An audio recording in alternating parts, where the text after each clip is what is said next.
GT4s, they can't break out of a 119. So they're quite finely tuned with these cars, aren't they? That's right.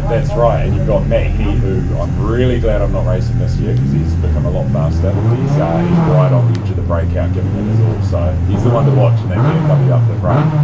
Very, very cool. And I see Cruz Scott in that little Honda Civic there. Do you know what engine he's running in that one? He's got a K24. It's got some individual throttle bodies poking out the bottom this year. They spent a bit more money on it, and it's got a bit more power. 300 horsepower at the wheels, and yeah, he was in great contention for the championship last year until someone took it off him. So all the best to him in this race. That is great. As we see the lights lighting up, as we see the starter ready to go, and we're off for the final race of the GTRNZ GT3 GT4s.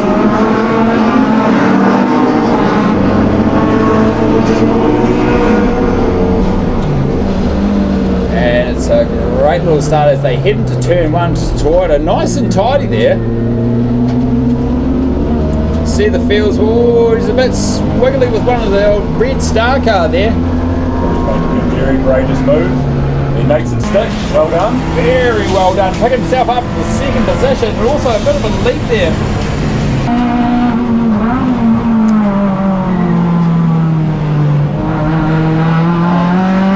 Number 231 took advantage of that little situation.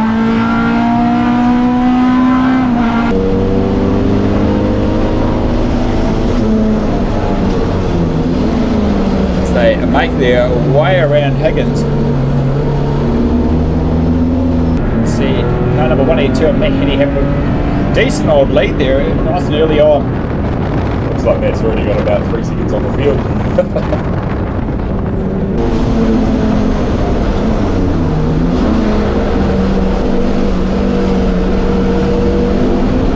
They make their way across the start-finish line. We see Matt Henny sitting in first position, Cruz Scott sitting in second.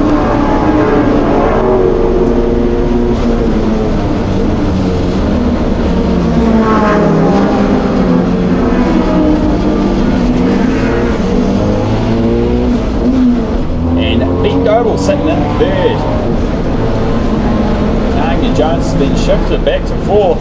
And whoa, a bit wiggly there from Emerson Vincent in the Toyota Altezza.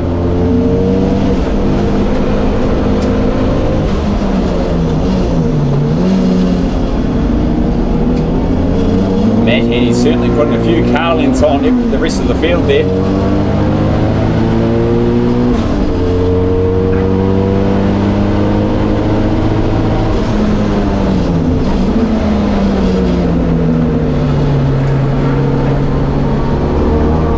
Like Ben Goebel's actually going to close in on Cruz on the straight. Cruz got a new engine in, obviously a bit more grunt than last year.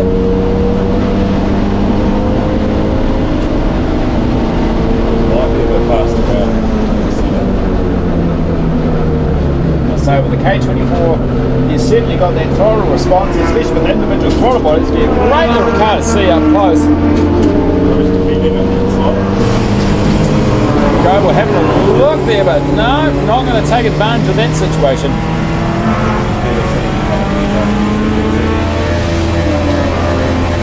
Tanya Jones sitting back in fourth position, watching the show in front of her.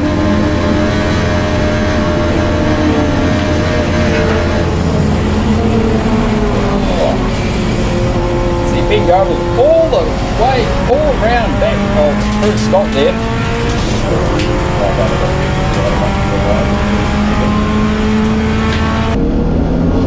Cruz able to pull away, but Tanya Scott going to go up on the outside there to have a bit of a look as they head into Higgins. Tanya Scott holding the line up the top there, which is a very hard line to hold. But who's going to have more horsepower here? Tanya Jones slightly getting a nose in front. Ben's going to have that advantage at the inside line heading into the final corner.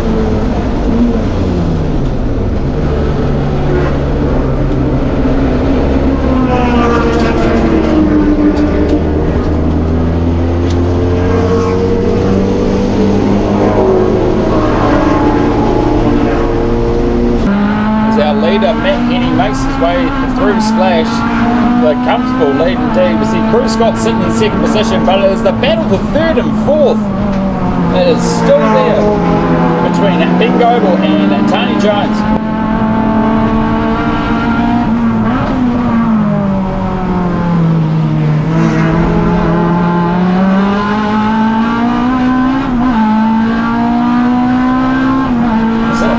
Back further, you can see the Starlet taking on the Commodore there, heading out of the air pit.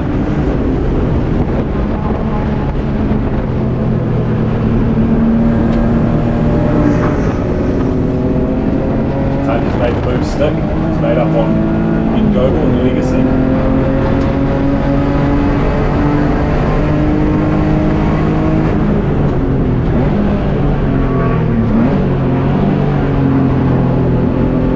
We're taking a very good line there as he exits onto the front straight.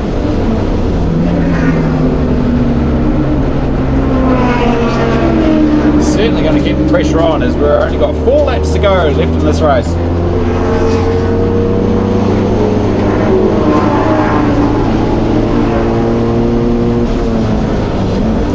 So you see them coming into Toyota there. We've got the Holden Commodore.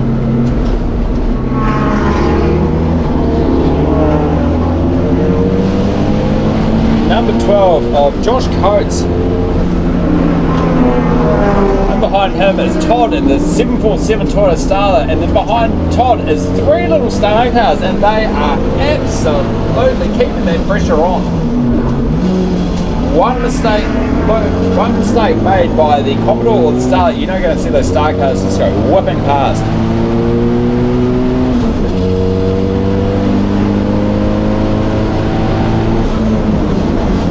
But it's Matt Henny as he heads down the back straight there. He's got a very comfortable lead over Crew Scott in the Honda Civic. Tony Jones is slowly starting to make his way up on Crew Scott. Closing that gap up as we across the line with 3 laps to go.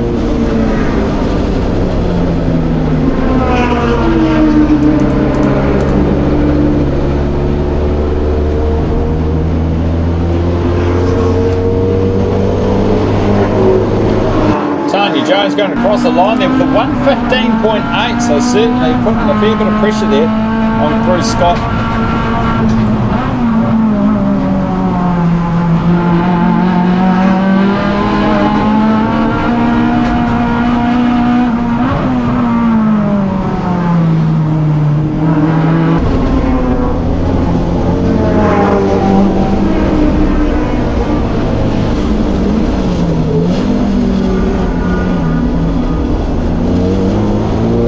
Tanya Jones takes over from Crew Scott as they head into Higgins. Great move by her. Puts Crew Scott back in the 3rd position. So with her acceleration like that, really Matt Henny is going to be under pressure now. As he heads into the last corner there. And when he goes across the line, there'll be only 2 laps to go.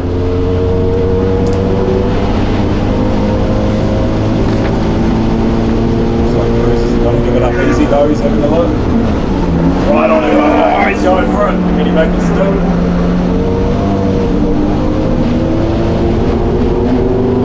He's got the advantage of having that inside line and a good exit, but Tanya Jones knows she's going to really hold her position for 2nd place.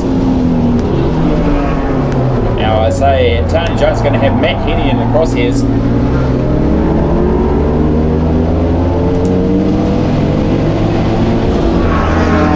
Tanya defending into the air, but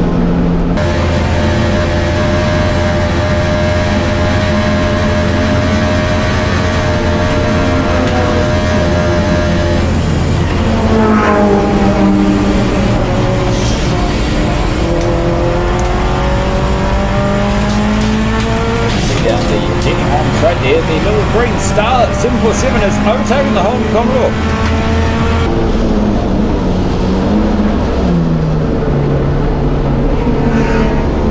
But our attention comes down to our race leader of Matt Henny as he comes around to the start finish line and the last lap board is being displayed.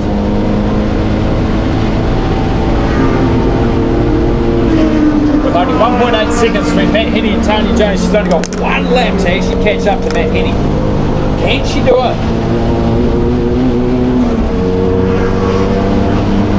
Scott obviously sitting there in third position.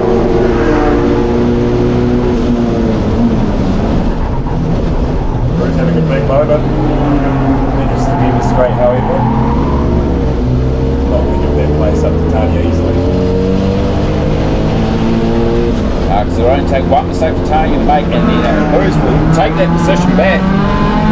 But we see Matt Heaney's really stretching out as he heads down the Denny Holmes straight there into Higgins corner. Tanya Jones going to get held up by the back markers there, BMW.